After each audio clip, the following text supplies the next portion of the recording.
नमस्कार जी सभी को। आज हम जानेंगे कि परमात्मा एक मार्ग में होकर भी सेवक सुखी समाधानी क्यों नहीं होता।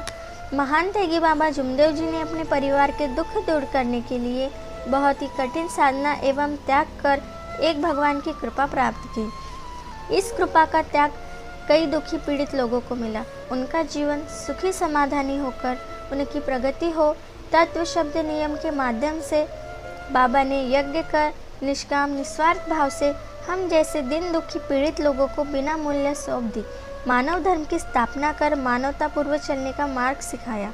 मानव धर्म की शिकवण में बाबा ने बताया है कि सर्वप्रथम हमें अपने जीवन में की हुई सारी पूजा बंद कर, पुराने विचार, बुरी भावना बंद कर एवं अंधश्रद्धा को नष्ट करना होगा। अपने मन में किसी प्रकार की शंका कुशंका न लाए। अपने जीवन में व्यवहार में उद्यमी मोह माया अहंकार क्रोध छल कपट स्वार्थ जैसे विकारों का नाश करें। अपने परिवार में एकता के साथ सत्य मर्यादा प्रेम का व्यवहार करें और सत्य मर्यादा प्रेम से चले। तभी हम इस भगवत कृपा का लाभ एवं सुख समाधान समृद्धि प्राप्त होगी। लेकिन मानव बेईमान होते हैं, इसलिए इस मार्ग को अपनाने पर सुख समाधान मिलने के बाद वह इस जागृत भगवत कृपा एवं बाबा की शिकवण भूलकर विपरीत कार्य करने लगते हैं। मोह माया अहंकार क्रोध स्वार्थ बुरे व्यसन में जकड़कर सेवक दुखी रहता है। इस कृपा का लाभ पाने से वंचित रहते हैं। उनके परिवार पर दुखों का पहाड़ टूट पड़ता है। वह विभिन्न समस्याओं से घिरे रहते हैं।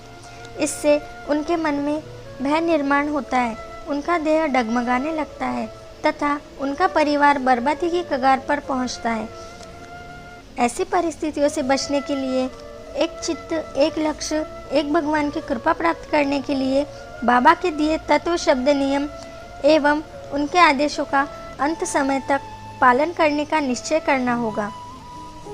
हम सुबह की विनंती में बाबा को वचन देते हैं, सत्य मर्यादा प्रेम 4 तत्व 3 शब्द 5 नियम का पालन करेंगे, ऐसा वचन देते हैं।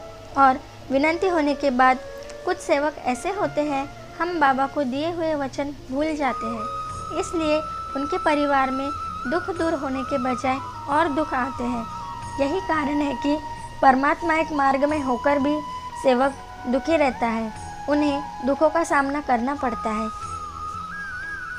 हम अगर बाबा के आदेशों का सही से पालन करेंगे तो दुख कभी नहीं आएगा, क्योंकि बाबा ने भी कहा है, अगर जो भी सेवक तत्व शब्द नियम से चलता है तो उनको कोई दुख छू भी नहीं सकता।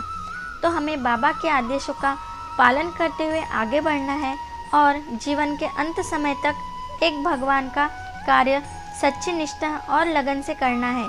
तभी हमारा जीवन उज्जवल होगा और हमें अपने जीवन में आगे बढ़ते रहना है। आज की वीडियो में बस इतना ही। नमस्कार।